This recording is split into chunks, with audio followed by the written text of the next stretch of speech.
안녕하세요, 여러분. 네, 이 단원 두 번째 주제, 일제의 침략과 광복을 위한 노력 첫 시간입니다. 대한제국 시기에 자주 독립과 근대화를 위한 노력 2시간 동안 공부할 건데요. 이번 영상에서는 대한제국 선포 전까지 알아보도록 하겠습니다. 네, 먼저 주제 도입입니다. 지금 왼쪽에 대한민국 임시정부 인사들 사진 나와 있고요. 그리고 그 위쪽으로는 여러가지 역사적 사건들이 나와 있습니다. 하나씩 좀 알아보도록 할게요. 네, 첫 번째 을미사변입니다. 네, 1985년 10월 8일날 있었고요. 네, 일본이 고종의 부인이고 조선의 국모였던 명성황후를 시해한 사건입니다. 그리고 이 일이 있고 나서 바로 일본은 을미개혁이라는 것을 조선에 강요해서 하게 되는데요. 그 중에서도 이제 가장 문제가 됐던 것 중에 하나가 백성들로부터 불만을 샀던 게 바로 단발령이란 거예요. 단발령은 말 그대로 머리카락을 자른다는 뜻인데 상투는 조선 남자들의 상징이었죠. 이거는 우리 몸에 난 털 한 가닥도 함부로 하지 않는 것이 효도의 시작이라고 하는 게 바로 유교 사상인데, 이게 상투를 자르고 머리를 서양식으로 짧게 하라는 거예요. 그래서 가장 먼저 머리카락을 자른 사람이 바로 누구였냐면 고종 황제였습니다. 자, 이 일을 계기로 해서 을미사변과 이런 단발령을 계기로 해서 의병이 일어나는데요. 이걸 이른바 을미의병입니다. 자, 그리고 을미사변이 일어난 다음 해인 1896년에 고종 황제가 아무래도 생명의 위협 같은 것을 심하게 느꼈겠죠. 자, 그래서 러시아 공사관으로 피신을 한 사건이 생깁니다. 이게 바로 아관 파천이에요. 이 아자가 여러분들 러시아를 뜻하는 한자입니다. 러시아 할 때 아예요. 관은 조선에 있던 러시아의 관청이고요. 자, 그리고 1896년에 같은 해에 독립협회가 만들어집니다. 이 독립협회는 독립신문을 발행하고요. 고종의 환궁을 요구합니다. 자, 그래서 고종이 환궁을 하게 됩니다. 그래서 러시아 공사관으로 간 지 1년 만에 다시 궁궐로 돌아오게 됩니다. 그리고 그 해에 10월 달에 대한제국을 선포합니다. 이 대한제국은 여러분들 이제 조선에서 나라 이름이 대한제국으로 바뀐 거죠. 자, 그러면서 여러 가지가 이제 바뀌고 국력을 강화하기 위해서 여러 가지 개혁 정책을 또 실시하게 됩니다. 그리고 독립협회 주관으로 해서 독립문이 건립이 돼요. 이때 독립문이 건립이 될 때 고종이 도와주기도 합니다. 자, 하지만 1905년에 여러분들 을사늑약이 체결이 됩니다. 일본이 우리 대한제국의 외교권을 빼앗아간 사건이죠. 자, 그리고 이 일의 부당함을 알리기 위해서 고종이 헤이그에 특사를 파견합니다. 이게 헤이그 특사입니다. 자, 만구평화회의가 네덜란드 헤이그에서 열렸는데요. 이 을사늑약의 부당함을 알리기 위해서 특사를 파견했던 건데 목적은 달성하지 못합니다. 오히려 이거를 빌미 삼아서 일제는 고종 황제를 강제로 황제 자리에서 내려오게 합니다. 그리고 그의 아들인 순종을 황제로 즉위를 시키죠. 또한 대한제국의 군대를 없애버립니다. 자, 이렇게 되니 군대가 사라졌으니까 나라를 스스로 지킬 수 있는 힘이 없어진 거죠. 자, 그리고 1909년에는 여러분들이 잘 알고 있는 안중근 의사의 의거가 있습니다. 그게 바로 뭐냐면요. 네, 하얼빈역에서 우리 조선 침략에 앞장섰던 우리나라 입장에서는 원수죠. 네, 이토 히로부미를 저격해서 사살합니다.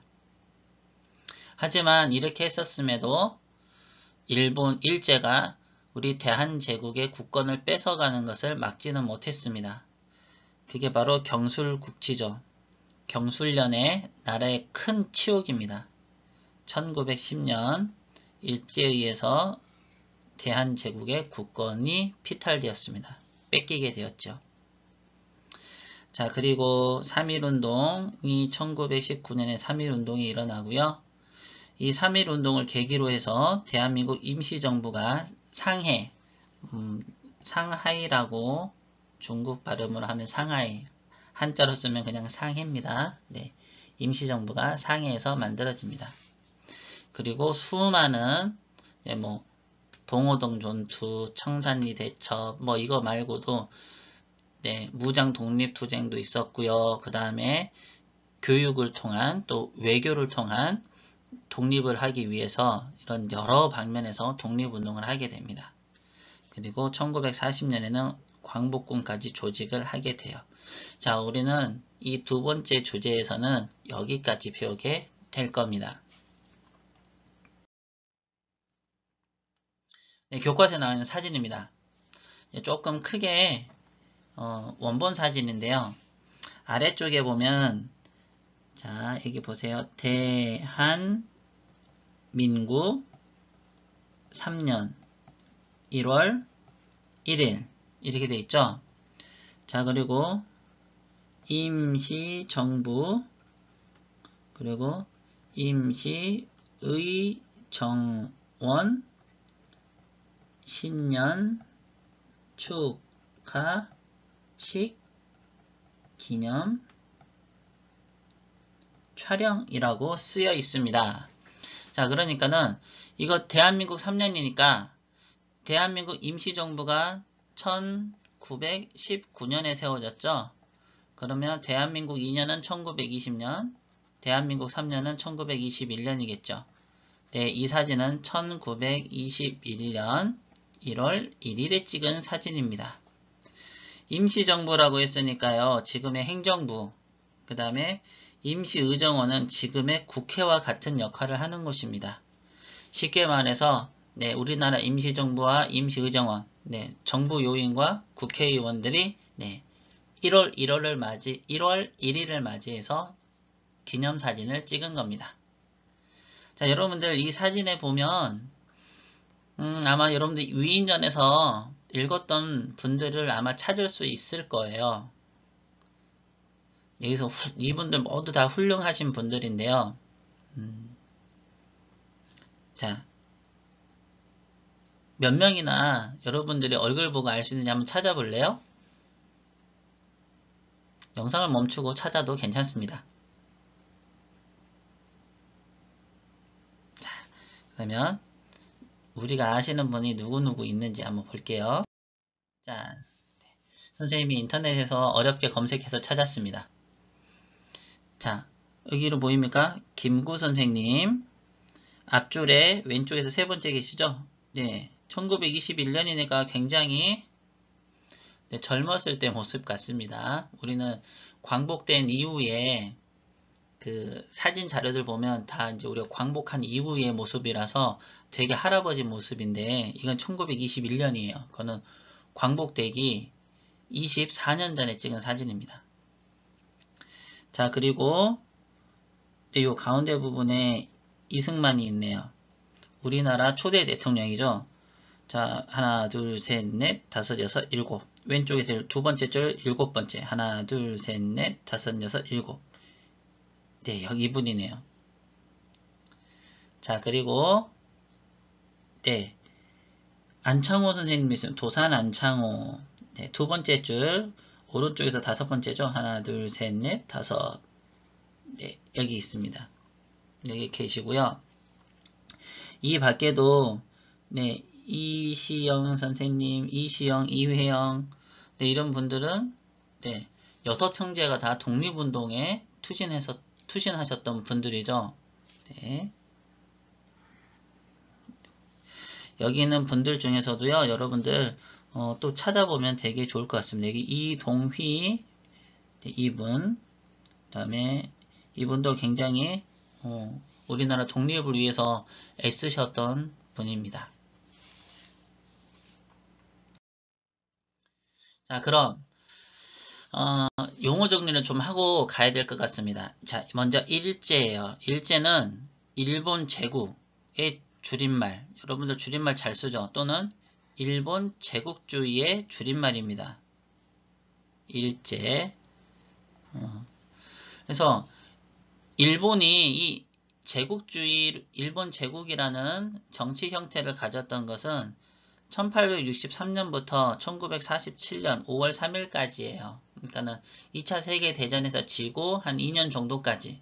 그 이후는 이제 일제란 말을 쓰지 않고 일본이라고는 쓰는데, 자, 이 일본 제국주의 시기에 일본이 다른 나라를 침략을 많이 했죠. 바로 우리 조선을 비롯해서 중국과 그 다음에 대만, 필리핀 이런 곳을 동남아시아 지역에 있는 여러 나라를 침략했습니다. 자, 그래서 일제는 상당히 좋지 않은 말이죠. 그 다음에 대한민국 임시정부, 자, 아까 1919년에 네, 수립이 됐다고 얘기를 했죠. 네, 3.1운동을 했는데 이걸 하고 나서 그 독립 지도자들이 독립운동 지도자들이 생각을 했을 때 뭔가 효율적으로 한 방향으로 네, 중심이 필요하겠다라고 생각을 해서 그럼 우리 임시정부를 여러 개 있던 임시정부를 하나로 합치자라고 해서 이제 만들어지게 된 게 바로 대한민국 임시정부입니다. 자, 그래서 국제적으로는 국민의 대표기관이고요. 그 다음에 대내적으로는 독립운동을 모두 주관하는 기구로 탄생되었습니다. 자, 그리고 시해는 왕이나 왕비 등 윗사람을 아랫사람이 죽이는 것을 이야기하는 거고요. 늑약은 조약이에요. 여러분, 조약은 나라와 나라 사이에 맺는 거죠. 그러면 이건 원래 서로 평등한 조건에서 맺어져야 되는데, 그리고 서로 자발적으로 맺어야 하는 거죠. 하지만 이 늑약은 어느 힘이 센 한 나라가 강제로 다른 나라와 맺는 조약을 이야기합니다. 그러니까 이 늑약이란 말이 들어가면 이건 좋지 못하고 불평등한 약속이라는 거죠. 자, 그럼 본격적으로 대한제국 시기의 자주 독립과 근대화를 위한 노력 이야기하겠습니다.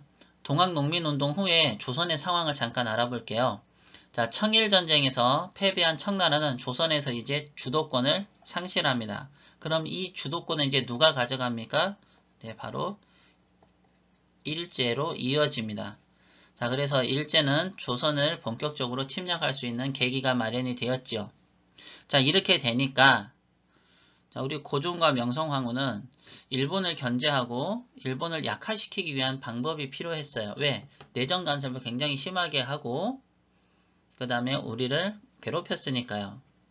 이걸 주도적으로 했던 사람이 바로 누구냐면 명성황후입니다. 이제 골똘히 생각을 해보니까 러시아를 끌어들이면 될 것 같다라고 생각을 했어요. 자, 왜 그런 생각을 했냐면 자, 청일전쟁에서 청나라가 졌죠. 그러면 이긴 나라와 진 나라는 이제 서로 피해 보상에 대해서 이야기를 하게 됩니다. 자, 이럴 때 승리한 쪽이 패배한 쪽에 요구를 하겠죠. 바로 일제가 청나라한테 청나라의 영토 일부분을 달라고 했어요.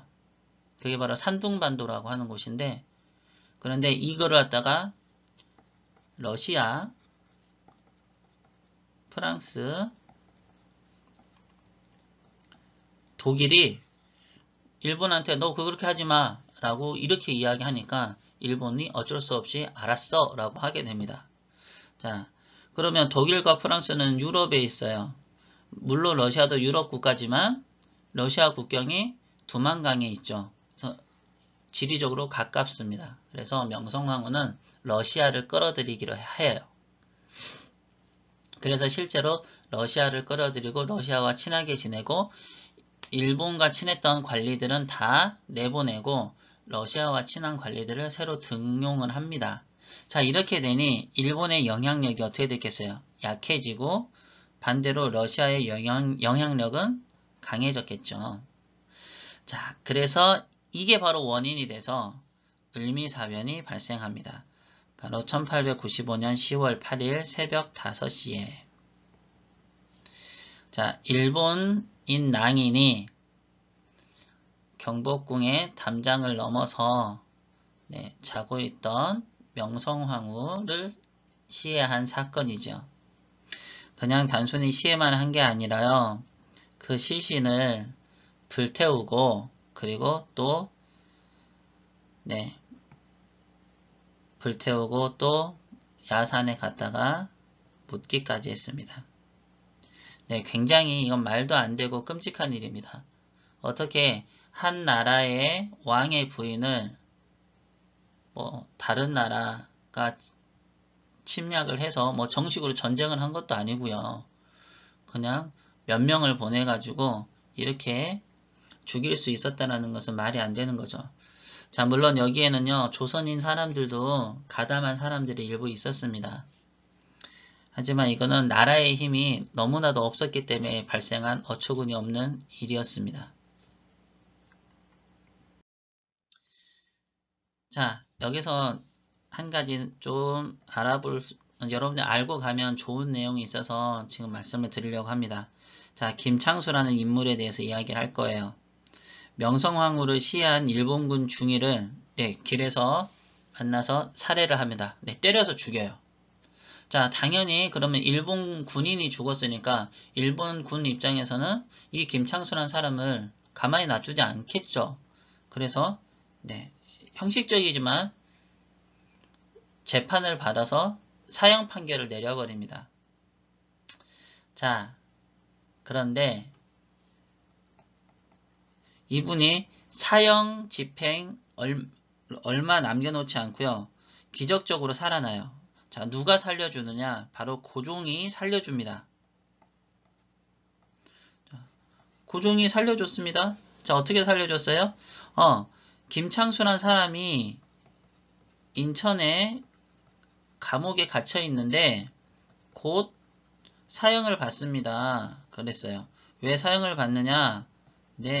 명성황후를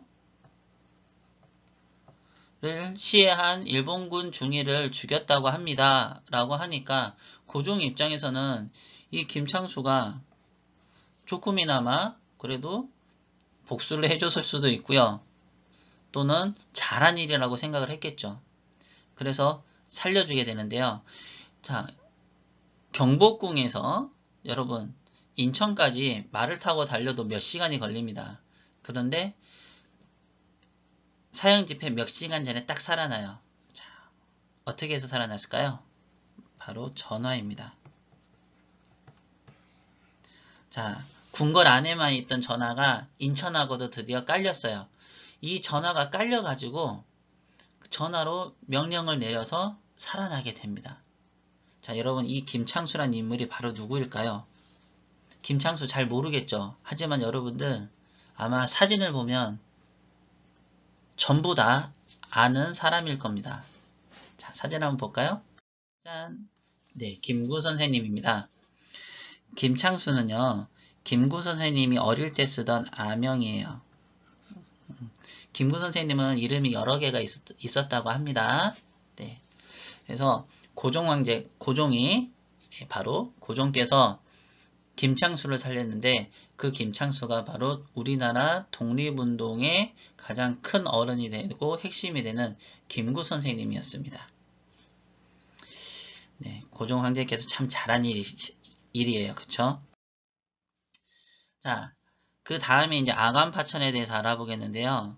아관파천은 아까 설명했었죠. 러시아의 관청으로 왕이 피신을 간 겁니다. 자, 을미사변이 일어나게 되니까 고종 자신도 안전에 굉장히 불안을 느꼈겠죠. 그리고 또 일제의 영향력이 점점 커지고 있으니까 이 두 가지를 다 해결하기 위해서 선택한 것이 바로 러시아 공사관으로 피신하는 거였어요. 자, 그래.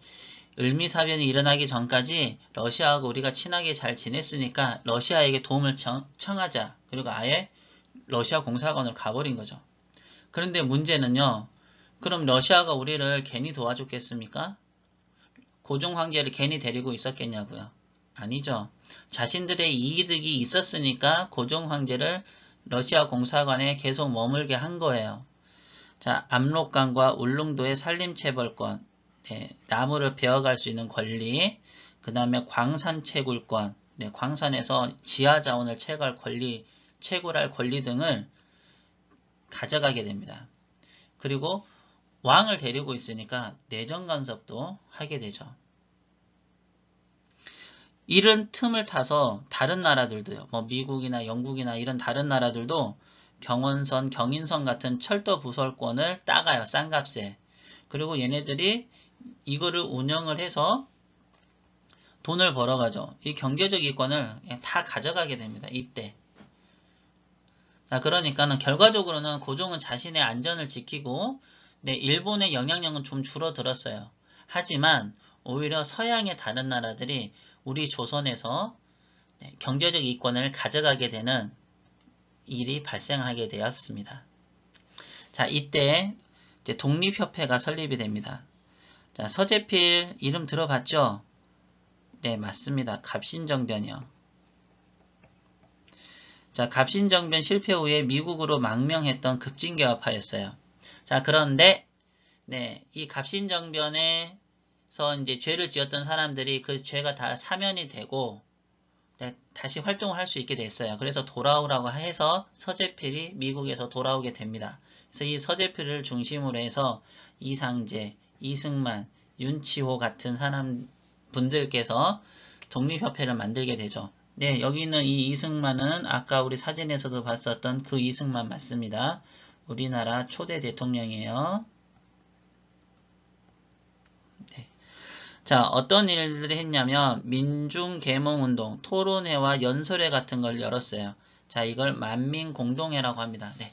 길에서 사람들 많이 모아놓고 자신의 의견을 막 얘기하고 또 사람들이 깨어날 수 있도록 그러니까 무지한 상태에서 이 세상이 어떻게 돌아가는지 어떻게 행동하고 뭘 해야 되는지 이런 것들을 알려주는 게 바로 계몽운동이거든요. 이런 것들을 하게 되고 이거를 하기 위해서 독립신문이라는 것도 발간을 합니다. 지금 말에 계속 독립이 들어갑니다. 독립협회, 독립신문 그리고 독립문도 만듭니다. 자, 그래서 이 독립협회는요. 국민을 교육하고 계몽하는 역할을 했고요. 또 중요한 거는 독립에 대한 의지를 사람들이 가질 수 있도록 하기 위해서 노력했어요. 자, 그럼 여기서 이 독립은 누구냐? 뭐냐? 바로 청나라로부터 벗어나는 겁니다. 자, 여러분들 여기 보이는 게 개선문이죠. 아, 개선문이 아닙니다. 개선문이 아니고 개선문 모양으로 만든 우리나라의 독립문이에요. 자, 이 독립문을 여러분들 어디에다 만들었냐면요. 영음문 자리에다가 만들었습니다. 이 영음문을 아예 없애버리고요. 자, 그럼 이 영음문이 도대체 뭐냐? 우리 교과서에서 나오지만 청나라 사신을 맞이하는 장소예요. 자, 원래 이곳의 이름은요. 영은문이 아니고요. 영조문이었다고 합니다. 이 조자가 조서할 때 조예요. 그러니까는 문서, 나라와 나라 사이에 이제 문서를 주고받는 건데 황제가 내리는 조서를 받는 곳이었어요. 그래서 이제 이 조서를 받는 문이다라는 뜻이었는데 이 영자는 맞이할 영자거든요. 우리 환영 할 때 하는 영자요. 이 은자를 은혜로울 은자로 바꿔버립니다. 누가? 명나라가 요구를 해서요. 자, 그래서 은혜를 맞이하는 자리가 된 거예요. 명나라의 사신, 청나라의 사신은 조선에게는 은혜라고 하는 거죠.